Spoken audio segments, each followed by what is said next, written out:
വിശദാംശങ്ങളിലേക്ക് പോകാം. ബി.ജെ.പി. നേതാവ് പ്രകാശ് ജാവ്ദേക്കറുമായുള്ള കൂടിക്കാഴ്ചയിൽ വിശദീകരണവുമായി ദേവികുളം മുൻ എം.എൽ.എ. എസ്. രാജേന്ദ്രൻ. കുടുംബാംഗത്തിന്റെ വിവാഹത്തിന് ജാവ്ദേക്കറിനെ ക്ഷണിക്കാനാണ് പോയത്. ജാവ്ദേക്കറിനെ കണ്ടത് വ്യക്തിപരമായ അടുപ്പം കൊണ്ടാണ്. ജാവ്ദേക്കറുമായുള്ള ഫോട്ടോ പ്രചരിച്ചത് ബുദ്ധിമുട്ടുണ്ടാക്കിയെന്നും ബി.ജെ.പിയിൽ ചേരാനോ മെമ്പർഷിപ്പ് എടുക്കാനോ ഉദ്ദേശിച്ചിട്ടില്ലെന്നും രാജേന്ദ്രൻ പറഞ്ഞു. വിളിച്ചിരുന്നു, സംസാരിച്ചിരുന്നു. രാത്രി തന്നെ വിളിച്ചു, ഇത് എന്താണ് ടി വിയിൽ ഓടണമെന്ന്. ഈ ടി വി മുഴുവൻ ഇങ്ങനെ ഇരിക്കാനാണോ, ആണ്ടുകളോളം ഇങ്ങനെ ഇരിക്കാനാണോ ഉദ്ദേശിക്കുന്നതെന്ന് പറഞ്ഞു. ഞാൻ പറഞ്ഞു, അതായത് അതിനകത്ത് ഒരു ചെറിയ വീഴ്ച എനിക്ക് പറ്റിയിട്ടുണ്ട്. അക്കാര്യം തുറന്നു പറയുന്നതിലൊന്നും ഒരു വിഷമം എനിക്കില്ല. എന്നെ വിളിച്ച നേതാവിനോട് സോറി പറയുകയും ചെയ്തിട്ടുണ്ട്. അല്ല, വിവാഹത്തിൻ്റെ ക്ഷണമാണ് എൻ്റെ സഹോദരിയുടെ, അതാണ് പ്രധാനം. അങ്ങർക്ക് കാലിൽ ഒരു ചെറിയ പ്രശ്നം പറ്റിയിട്ടുണ്ട്. അപ്പം നേരത്തെ വിളിച്ചിരുന്നു, കത്ത് കൊടുക്കാനാണ് ഉദ്ദേശിച്ചത്.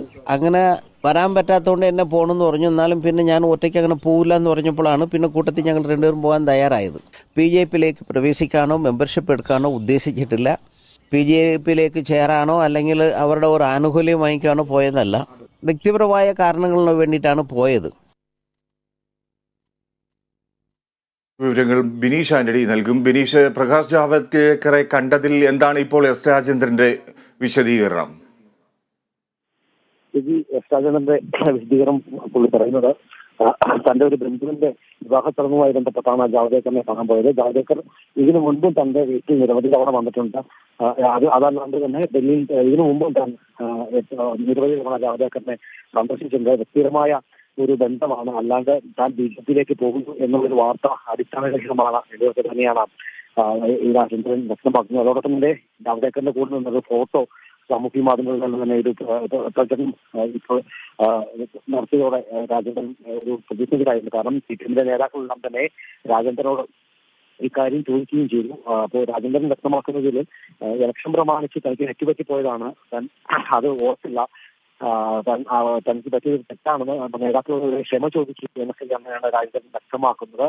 അതുകൊണ്ട് താൻ ബി.ജെ.പിയിൽ ചേരില്ല എന്ന് ഉറച്ച നിലപാടിൽ തന്നെയാണ് രാജേന്ദ്രൻ ഇപ്പോൾ നിൽക്കുന്നത്. അതോടൊപ്പം തന്നെ സി.പി.എമ്മിന്റെ മെമ്പർഷിപ്പ് പുതുക്കാത്തതുമായി ബന്ധപ്പെട്ടുള്ള ചോദ്യങ്ങൾക്ക് രാജേന്ദ്രൻ മറുപടിപ്പോഴായിരുന്നു, പാർട്ടിക്കുള്ളിൽ തനിക്ക് പ്രശ്നമുണ്ട്, അത് പാർട്ടിയായിട്ട് ചർച്ച ചെയ്യുന്നുണ്ട്, അത് പാർട്ടി കൃത്യമായി അത് ചർച്ച ചെയ്ത് തീരുമാനമെടുക്കുമ്പോൾ താൻ മെമ്പർഷിപ്പ് പുതുക്കുന്നത് നടക്കുമ്പോൾ കാര്യങ്ങളായിട്ട് മുന്നോട്ട് പോകുമെന്നത് തന്നെയാണ് രാജേന്ദ്രൻ വ്യക്തമാക്കുന്നത്. ഏതായാലും പ്രചരണ രംഗത്തും ഉണ്ടാകത്തില്ല, പ്രചരണങ്ങൾ താൻ ഇറങ്ങത്തില്ല എന്ന് തന്നെയാണ് രാജേന്ദ്രൻ അത് താൻ മുൻപും വെളിപ്പെടുത്തിയിട്ടുണ്ട്.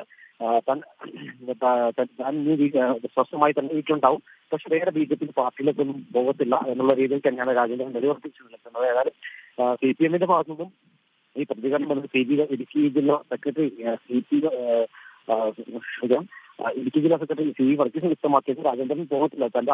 രാജേന്ദ്രന്റെ വ്യക്തിപരമായ കാര്യമാണ് രാജേന്ദ്രൻ ഈ ബി.ജെ.പി നേതാവിനെ കണ്ടതും അവരുടെ ഊഹാപോഹങ്ങൾക്ക് അത് തെറ്റായി മാനിക്കേണ്ട ഒരു കാര്യമില്ലെന്ന് തന്നെയാണ് സി വർഗീസും പ്രതിപാദിച്ചത്. ഏതായാലും തീർച്ചയായും ബിനീഷ്, ഈ ഘട്ടത്തിൽ രാജേന്ദ്രൻ പ്രകാശ് ജാവ്ദേക്കറുമായി കൂടിക്കാഴ്ച നടത്തിയത് സംശയങ്ങൾ ഉളവാക്കുന്നുണ്ട്. അതിന്റെ വിശദീകരണം അദ്ദേഹം നൽകാൻ ശ്രമിക്കുകയാണ്.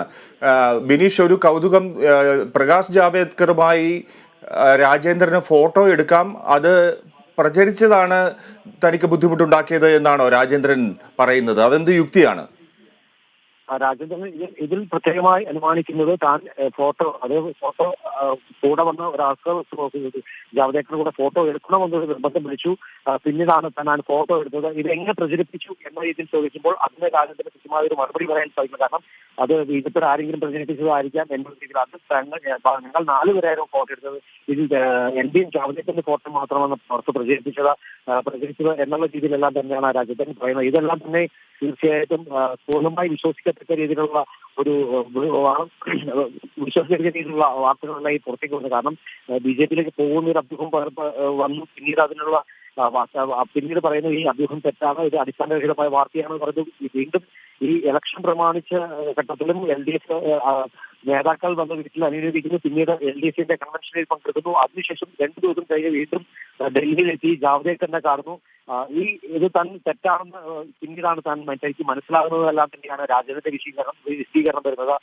ഇത് തീർച്ചയായിട്ടും നമുക്ക് അത് കൂടുതലായുള്ള കാര്യങ്ങൾ രാജേന്ദ്രൻ ബി.ജെ.പിയിലേക്ക് പോകുമോ അല്ലെങ്കിൽ അത്തരത്തിലുള്ള കാര്യങ്ങൾ അംഗീകരിക്കാനാവില്ല എന്ന് തന്നെയാണ് നമുക്കും അറിയാൻ സാധിക്കുന്നത്. കാരണം ഇലക്ഷൻ രാജേന്ദ്രൻ കൃത്യമായി അറിയാവുന്ന ഒരു കാരണമാണ് ഈ സമയത്ത് താൻ BJP നേതാവിനെ കണ്ട് ഈ ഫോട്ടോ പ്രചരിപ്പിച്ചാൽ തീർച്ചയായിട്ടും CPM പ്രതിരോധത്തിലാകുമെന്ന് തന്നെ എല്ലാം തന്നെ അറിയാവുന്ന ഒരു കാര്യം തന്നെയാണ്. ഏതായാലും തനിക്കത് തെറ്റിപ്പറ്റി പോയതാണ് രാജേന്ദ്രൻ ഒരു വിശദീകരണം എത്തിക്കുന്നത്. നേതാക്കൾ തന്നെ വിളിച്ചിരുന്നു, നേതാക്കളോട് മാപ്പ് പറഞ്ഞിട്ടുണ്ട്, കാര്യങ്ങൾ വ്യക്തമാക്കിയിട്ടുണ്ട് എന്നുള്ള രീതിയിൽ തന്നെയാണ്. ശരി, ബിനീഷ് ആന്റണി ഇടുക്കിയിൽ നിന്ന് റിപ്പോർട്ട് ചെയ്യുന്നു.